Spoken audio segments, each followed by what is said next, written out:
Here is a man so crucial to the Mexican drug trade as we know it today. It's a wonder there hasn't been a single video of him on YouTube. Arturo Izquierdo Hebrard was a shadowy, but arguably a crucial bridge between the old world of the Mexican drug scene and the new. The early 1970s mark that turning point, and he appears again and again around the edges of it. His criminal career, scattered in fragments across public records, spans from the 1940s at least to the 1990s. He went from private assassin and gangland robber in the turbulent decades after the Mexican Revolution to an important player in the rise of Mexico as a mafia state. And as somebody who was such an influential insider in the drug trade's evolution, we can say this: if several men can claim the title of Godfather of the Mexican narcotics trade, Arturo Izquierdo Hebrard is one of the highest on that list. We begin in 1930s Veracruz, 2 decades after the outbreak of the Mexican Revolution. The Gulf state is caught in brutal, near intractable conflict between disgruntled peasants and wealthy landowners. After generations toiling in semi-feudal conditions, Veracruz's largely indigenous and mestizo peasants are demanding more land, the hard-earned fruits of the Mexican Revolution. Now, the local governors actually have their backs, and they're spearheading sweeping land reform programs. That is, nationalizing the vast agricultural estates that had dominated the region for centuries and breaking those up into smaller allotments for use and development by the peasants. Of course, the landowners, they're not terribly happy about all this, so they band together and they push back. They hire armed guards known as the Guardia Blanca to protect their estates from peasant harassment. They also turn to enforcers, private assassins, and death squads, sharing some overlap with the Guardia Blanca, to intimidate and murder these emboldened peasants who were threatening their class interests. The most notorious and powerful of these groups was La Mano Negra, the Black Hand. It was at its peak in the 1930s and was led by a charismatic, no-nonsense former miner turned rancher called Manuel Parra. Parra's estate at Almolonga, about 20 kilometers east of Jalapa, the state capital, specialized in sugarcane and its alcoholic byproduct, aguardiente. It would become the command center of a paramilitary apparatus which, by the time of its decline and dissolution in the 1940s, had murdered up to 10,000 peasants, mainly from the state of Veracruz. Perhaps Parra's first, most high-profile target was the incoming governor of Veracruz, the lawyer and senator Manlio Fabio Altamirano. This guy had announced in his gubernatorial program that he was bent on expropriating the Almolonga ranch. Yes, you heard that right. He wanted to take over the home, the livelihood, and the paramilitary HQ of an especially pitiless strongman. One who was propped up by literally thousands of rabid anti-communists who were armed to the teeth. Surprisingly enough, on the 25th of June 1936, this governor was shot dead by 4 sicarios at a Mexico City cafe. We actually get a glimpse into the gang's inner workings thanks to the forced confessions of the murder's co-conspirators who were tortured by police after the killing. According to their statements, 1 year prior to the killing, Parra had summoned his men to Almolonga for dinner and cognac. It was all cheer and laughs until Parra made the big announcement. Senator Altamirano would not reach power because he was, quote, a bandit, and the reason Parra had convened the meeting was to know, quote, who had the balls to kill him. The deed once done, 5 co-conspirators, including Parra himself, went on to serve short prison stints before early release. The man who replaced Altamirano was the slick, populist lawyer and senator, now known to history as Miguel Alemán Valdés. From governor of Veracruz, Alemán rose to become head of Gobernación, Mexico's interior ministry, before the home run to the presidency. His administration consolidated power in the PRI and strengthened the office of the presidency, thereby establishing the one-party state system that would dominate Mexican politics for the rest of the century. His own brand of dizzying corruption also helped cement ties between the political elite and the emerging narcotics underworld. Under him, the notorious Secret Service Agency, the Directorate of Federal Security, was created. It wasn't just an effective instrument of Cold War-era anti-subversive repression. It would go on to centralize the drug trade. Instead of regional traffickers managing local traffickers, the DFS now began slowly building a nationwide protection racket, allowing officials in the capital to profit and assert more control over the industry. And it's important to note that many early officials in the DFS, as well as in Aleman's personal security force, were former hitmen from Veracruz. Returning now to La Mano Negra, though. After Parra's early release, the organization expanded its influence well beyond Veracruz, sowing terror across the countryside. Functioning like a paramilitary mafia, it controlled the lucrative aguardiente trade and large tracts of agricultural land, all while remaining close to both informal and formal networks of the Mexican state. It's another high-profile killing, this one in 1948, that's of most interest to us. That year, the Tlaxcala senator, Mauro Angulo Hernandez, was shot dead at a public swimming pool in Mexico City. 3 gunmen approached this lawyer and father of 11, fired 5 shots into his head before fleeing in a jeep. President Alemán ordered the DFS to investigate, Mexico's top detective was brought in, and the jeep was traced to a local deputy and contractor called Marciano Armenta Castillo. He would later confess to hiring his friend and protégé, Black Hand veteran Armando Armenta Parradas, to carry out the hit. I should add, by the way, that Armando was the head of the president's personal death squad. The reason the deputy ordered the hit, according to his own confession, was that he obviously wanted the position of senator for himself, but mainly that it was a vendetta. He claimed that in a previous political campaign, the senator had murdered his brother, and he'd done so by crucifixion. The deputy and the hitman were rounded up, along with a third conspirator. Before formal charges were filed, though, the trio was taken to Veracruz, ostensibly to help locate 2 additional accomplices to the senator's murder. These were 2 brothers, the sons of a revolutionary general based out of Nautla, now hiding out as fugitives in their home state. Their names were Arturo and Hugo Izquierdo Hebrard. Now, this is what Mexican officials stated. On a Veracruz highway near the one-horse town of Magueyitos, the 3 inmates were allowed to exit the caravan for a brief toilet break and stretch. But taking advantage of poor visibility, we're told the inmates made a run for the countryside, leaving the agents no choice but to shoot them down. Armando, officials claimed, was even killed from a distance of 100 meters. As you might have guessed, this was almost certainly a cover-up for an extrajudicial killing. The trio likely didn't attempt an escape, they were likely executed. Pretty common tactic in Mexican law enforcement at the time, known as the ley fuga, and a nifty fig leaf inherited from its heyday during the long dictatorship of Porfirio Diaz. When a journalist later asked the Secret Service chief whether agents were surprised to hit a fleeing suspect from 100 meters away, the general simply didn't answer. Arturo and Hugo stayed underground for a while, and once the 3 main suspects were declared dead, the judicial case was quietly closed, satisfied that at least an outraged Mexican citizenry would be somewhat appeased. Presumably, the brothers hoped the manhunt would also fade into the background. It didn't. Miguel Alemán, as we know, had staffed the DFS and his own personal guard with veteran pistoleros from Veracruz, including, we're told, the Izquierdo Hebrard brothers themselves. Manuel Parra was so close to Alemán during his time as Veracruz governor that one academic wrote he rarely made any major decisions without first consulting Parra. That said, many of the strongman's old hitmen carried on operating independently, as uncontrolled hitmen.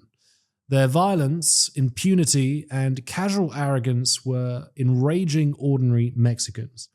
All this left Alemán with little choice but to rein them in. The government crackdown, along with their own vicious infighting, meant that the gang had practically dissolved by the late 1940s. The Izquierdo brothers were eventually found in Veracruz, and for their role in the senator's murder, Arturo fired the shot and Hugo drive the getaway, they were sentenced to 20 years and 4 months at the infamous Lecumberri prison in Mexico City. Inside, the brothers did quite well, for two men with a trail of corpses behind them. They were reportedly well-liked and even ended up running the prison bakery. In the end, they only ended up serving 9 of those 20 years, thanks to a mixture of good lawyers and undoubtedly well-placed friends. Upon release, Hugo told reporters he planned to marry and reinvent himself as a rancher, working the land. By the next year, though, in 1958, the two brothers were back to their old ways. They joined a new gang and chose, of all possible crimes, to rob a fully loaded federal state treasury truck carrying the annual salaries of local officials. It ended in total failure, 2 bystanders were killed, and the gang was forced to disperse and flee. The police soon caught up with the brothers, sending them back to prison. This particular stint would be life-changing for both of them, and steer them on different, yet often very intersecting paths. Hugo was recruited by none other than the governor of Sinaloa, Leopoldo Sanchez Celis, to serve as a bodyguard and enforcer in the state's thriving drug protection racket.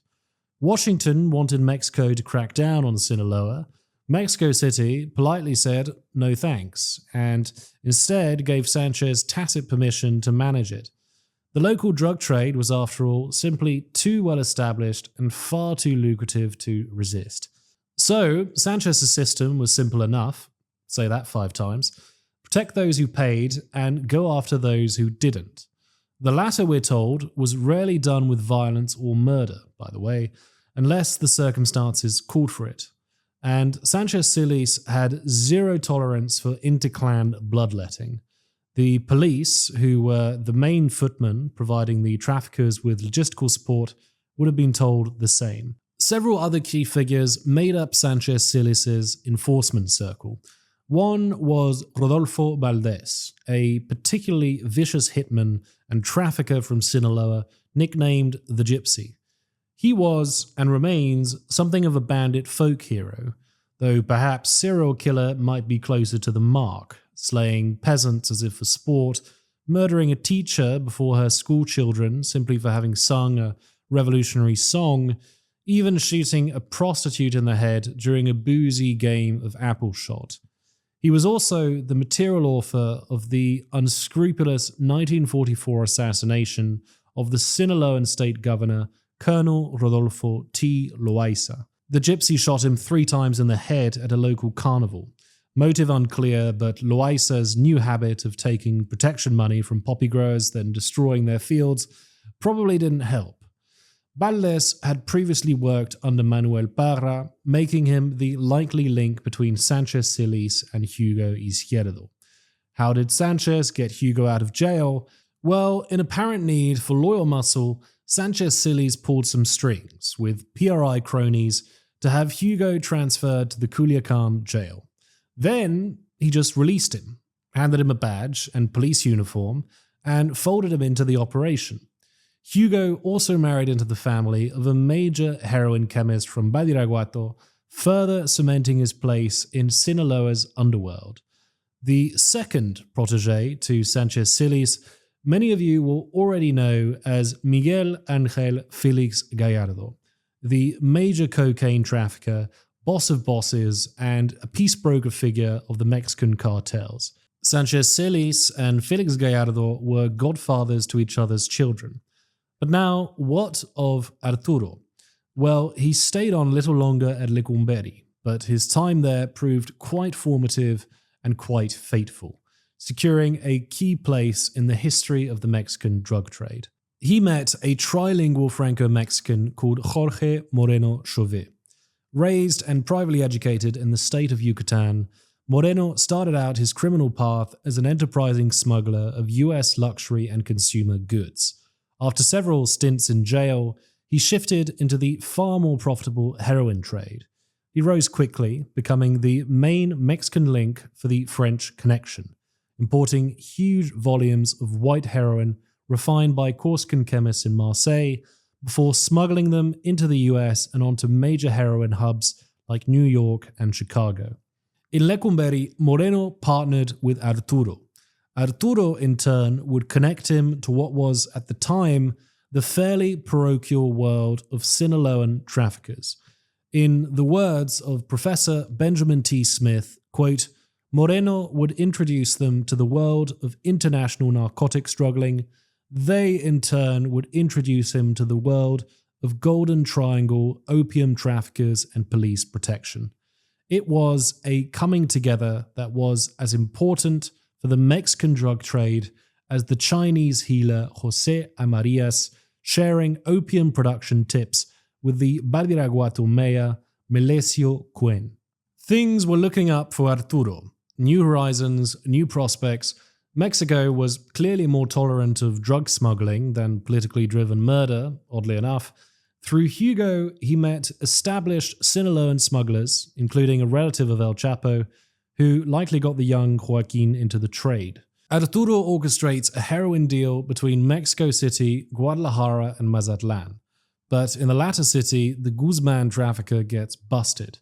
The loads discovered in a false bottom case. The deal gets traced back to Arturo, and he gets locked up again for his third prison sentence, a 3-year stint. When he gets out, he returns to the shadowy world of drug trafficking, leveraging his vast web of criminal and political contacts across Sinaloa, Veracruz, and the French Connection mob. One Izquierdo Hebrard's sister, Graciela, she goes on to marry perhaps the quintessential villain of mid to late 20th century Mexico, almost a walking caricature of everything wrong with the country's politics and society at the time. And that was Arturo Durazo Moreno, merciless DFS agent, heroin trafficker, prolific human rights violator, and chief, or rather de facto bracketeer-in-chief, of Mexico's national police. More on him here. As for that heroin deal Arturo got busted for, Professor Smith tells us Durazo Moreno personally oversaw the arrests of Arturo's Sinaloan associates in Mazatlan, had them tortured until they gave up Arturo's name. Then Durazo Moreno tracked down the old hitman, forcing him to reveal his heroin source. The irony is that Durazo would himself later link up with Arturo's source, the French Connection boss we saw earlier, Jorge Moreno Chauvet. In fact, he'd go on to protect the Mexican leg of the French Connection as a whole. So, no doubt some bad blood between Durazo and his former brother-in-law. Graciela Izquierdo would later say that after their divorce, just 1 year or so into their marriage, Durazo went on to carry a vendetta against the entire family. By the 1970s, Cuban trafficker Alberto Cecilia Falcón had risen to prominence as Mexico's best connected and most powerful kingpin. His rise coincided with the virtual dismantlement of the French Connection following the busts of key players in Latin America. When he stepped in to fill the void, much of the state machinery was already well established and oiled for him. As a former and likely ongoing CIA asset himself, with powerful friends in Mexico, he had strong, shadowy links to US and Mexican intelligence agencies, the Mexican police, and major power brokers in the Mexican government at state and federal levels. The guy almost certainly had a direct line to the president and his inner circle. So why bring Falcón up? Well, while Cecilia Falcón was active, Izquierdo Hebrard was lovers with, and some sources say married to, the renowned artist and politician Dolores Olmedo, a former mistress of the great muralist Diego Rivera and several Mexican presidents, including Miguel Alemán. It often goes understated how much political influence she had amassed in Mexico over the decades, especially in the Communist Party. And ironically, Cecilia Falcón, a CIA-trained anti-castrist partisan, would go on to become her trafficking associate and political protege. In 1975, a Rolls-Royce Falcón had purchased while in Spain was discovered in the horse stables of her ranch in Veracruz. When anti-narcotics searched it, they found fiberglass traps screwed into the front fender walls. The agents suspected these had been used to smuggle 45 kilos of white heroin from France and into Veracruz. Thanks in large part to a political pull, Olmedo wasn't legally pursued. But Olmedo was a loud voice in petitioning the government for the drug lord's early release after he was tortured and jailed at Lecumberri prison in 1975. Following his failed prison escape and rearrest the next year, she even tried to threaten the director of Santa Marta prison, Falcón's new home after the disgraced Lecumberri was shut down. In a private meeting with DEA agents, the prison director made it clear he was seeking American assistance as he feared for his life. He confided that he'd received a handwritten note from Dolores Olmedo. The letter's contents had just one word, Serpico. This appears to be a veiled threat in reference to Frank Serpico, the NYPD whistleblower who faced sabotage, ostracism, and attempted killing from his own peers after exposing widespread corruption in the police force. Given Olmedo's connections, he took the hint seriously. Journalist James Mills adds that later, Arturo personally tried to bribe him with a particularly valuable horse in exchange for special privileges for Falcón and to not obstruct efforts to secure his early release. What became of this director I couldn't find, but as far as we know, Cecilia Falcón remained in jail until 1994. As for Arturo Izquierdo's life in Veracruz, we know he moved in influential circles and poured heavily in a range of investments from cattle operations to construction. He had certainly become something of a local padrino in his native state, a benefactor to numerous communities that had harbored him and his brother during their fugitive years. This photo here has an interesting story. I was able to get in touch with somebody who was in the room when it was taken, and this someone had some insights on the man himself. The picture was taken at a house in Plan de las Hayas, one of the small towns in Veracruz that had previously harbored the Izquierdo brothers. Another notorious Black Hand hitman hailed from there, which helps explain the hospitality. We're told Don Arturo was back there in 1974. He'd refurbished the local primary school, even built a brand new church there. A welcome party was held at the local school. We're told a young school beauty was asked to dance with him, and she made enough of an impression that he tried to take her home. A school teacher had to intervene, warding off an apologetic Don Arturo. Later, back at the house, Arturo agreed to be the godfather of the graduating class, a common tradition in rural Mexico, and here we have him shaking hands with one of the local students.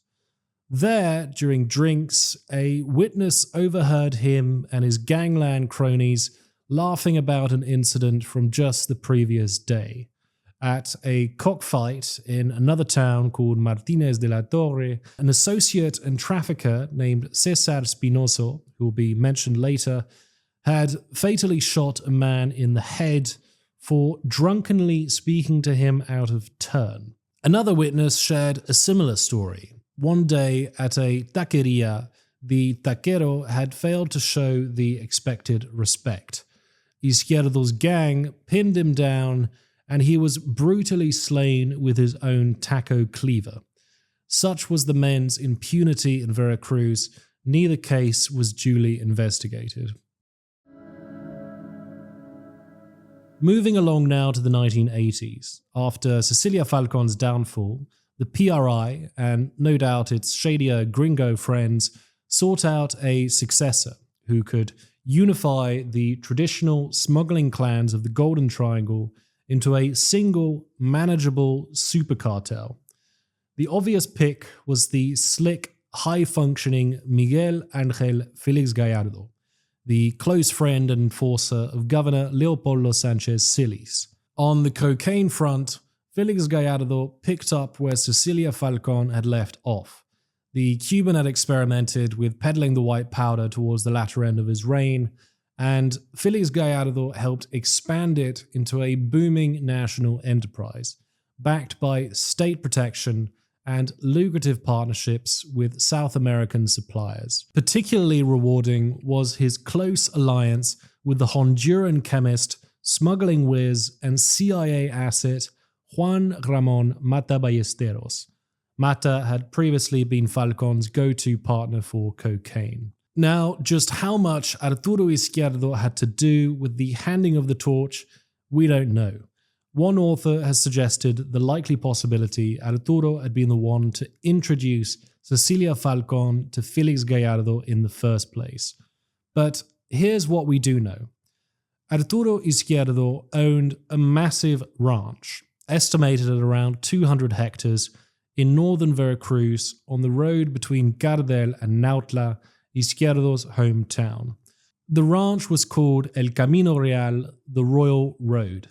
By the entrance was a life-size statue of a bull and a sign enlisting various cattle breeds inhabiting the ranch. Now, this property, it's well documented, was sold to Félix Gallardo in the 1980s. He expanded the cattle business. According to his memoir, shared by journalist Diego Enrique Osorno, Félix owned some 10,000 heads of cattle with a laboratory for artificial insemination and the sale of cattle semen around the world. It seems likely he was referring to Camino Real. The ranch was also almost certainly a cocaine processing site, a fact widely reported after Gallardo's arrest when the government seized the property. No doubt its remoteness, its size, its legitimate business front, and proven value as a trafficking command point made it an attractive pick for Mexico's new cocaine czar. To round it off, we're told it even had an airstrip. But another one of his ranches is also of interest to us. It's where the disgraced Durazo Moreno hid out, protected by his former brother-in-law, while he was on the run from his old PRI bosses after losing political favour. This was revealed to us in the memoir of the crook's former bodyguard, José González González. It's also likely that it was this ranch that harboured one of the other three fugitives who escaped Lecumberri prison with Sicilia Falcón in 1976, the only one to have escaped for good. González also wrote, very interestingly, that the ranch was deep in the jungle, only accessible by plane, and outfitted with airstrips which were so well lit you'd switch them on and night would instantly turn into day. Which neatly brings us to our next subject. As many of you will know, there is a vortex of whistleblower testimonies from a variety of sources linking the CIA, the DFS, senior Mexican officials, and Guadalajara cartel kingpins to top-secret operations in Veracruz. Operations which many believe played a direct role in the sinister murders of two key investigators active in the first half of the 1980s, and these were top journalist Manuel Buendia and DEA agent Enrique Camarena Salazar. One major allegation, repeated in US court hearings, journalistic exposés, informant testimonies, and several explosive interviews, is that the CIA and its Mexican counterparts were running a drugs for arms scheme with Guadalajara cartel leaders.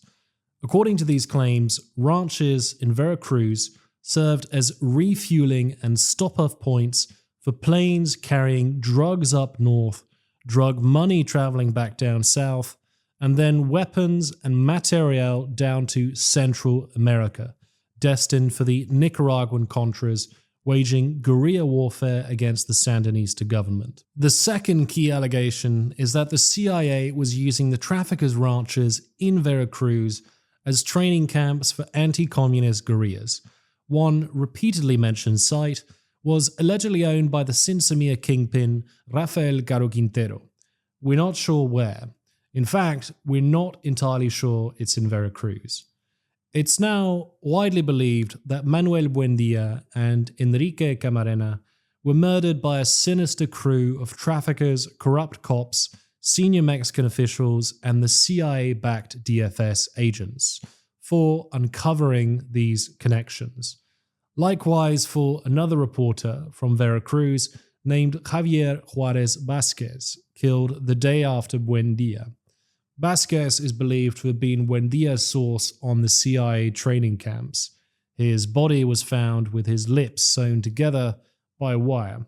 As Benjamin T. Smith notes, in his final article before his murder, Vázquez claimed the training camp was in neighboring Puebla.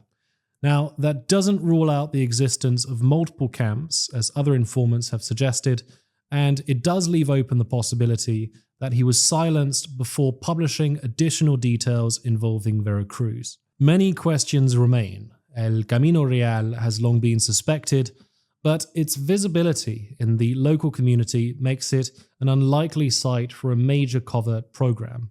There are other potential candidates, and I can explore these in a separate video. But now, what about this other ranch, owned by Izquierdo Hebrard, with its powerfully lit airstrips, supposedly accessible only by plane?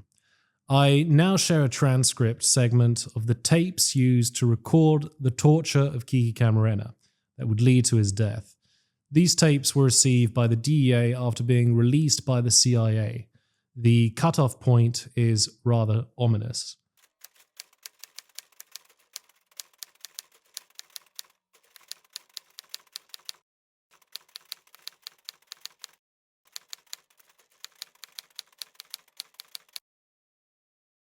And that's where it cuts off. Now, that's not to say the owner of the ranch was likely Arturo Izquierdo.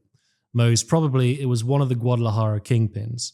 The most likely candidate was Rafael Caro Quintero, as various insider accounts align on this. Still, tracing Izquierdo Hebrard's patchy biography shows he was deeply embedded in Veracruz's political and criminal trajectory. From the lawless interclass killing fields of the 1920s, 30s, and 40s to a shady nexus for Mexico's PRI-Politico mafiocracy. In 1984, Arturo was suspected in the murder of the federal deputy Roque Espinoso Foglia, also an old gangland crony and former trafficking partner. Once again, Izquierdo went into hiding, reportedly spending time in Puerto Rico. A journalist from Veracruz who investigated the case was Alfonso Diaz Garcia.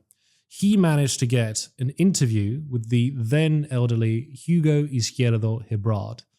The former hitman was curiously holed up at a psychiatric hospital in the state of Puebla, despite total apparent lucidity and coherence. He claimed that his brother Arturo, and particularly their sister Graciela, were paying for his confinement there after an inheritance dispute. As an aside, Hugo was released shortly after the journalist published his article. Hugo also confirmed suspicions that Graciela and Arturo, whom he claimed was his sister's, quote, robot, were behind the murders of Roque Espinoso and his cousin Cesar. Arturo eventually confessed to the murder, but claimed the Spinosos had tried to poison him and Graciela and were themselves behind a series of drug-related killings. What's clear is that the factions were locked in both personal and trafficking rivalries.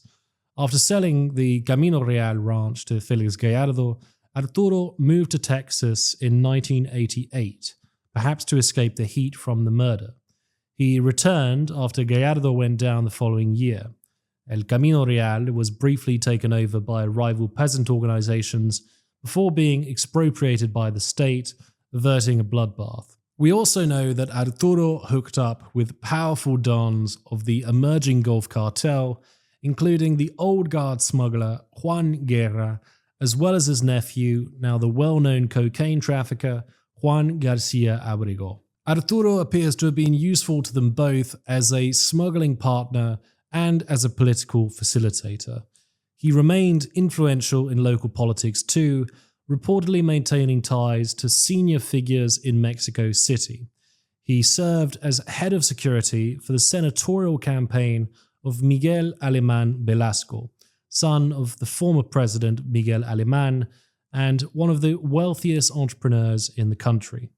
Arturo also sat as a core member of the PRI's financing committee in Veracruz. So, to wrap up this rather meandering video, and I give credit to the journalist Jonathan Marshall for shrewdly identifying the following points, Izquierdo Hebrard is a running thread between 1. The pistoleros and rural power brokers who helped propel Miguel Alemán to the presidency in the 1940s. 2. The formation and rise of the DFS, the PRI's intelligence arm and central player in organizing and protecting the national drug trade with strong ties to the CIA. 3. The ascent of Sicilia Falcón, precursor to the Guadalajara cartel and a major beneficiary of Mexico's state-protected trafficking networks. 4. The Guadalajara cartel, Mexico's first super cartel, protected and controlled by successive presidential administrations, the judicial police, and the DFS. 5. The Gulf cartel, dominant in Veracruz, and widely believed to have operated with political backing during the Salinas administration. For all these reasons, Izquierdo Hebrard might well have earned himself the informal label one journalist gave him as the Godfather of the Mexican Mafia. Plenty of holes still in the history, as there always will be, but it's worth trying to fill them and to shed light on these networks of power that shaped Mexico as we know it today. Stay tuned for more.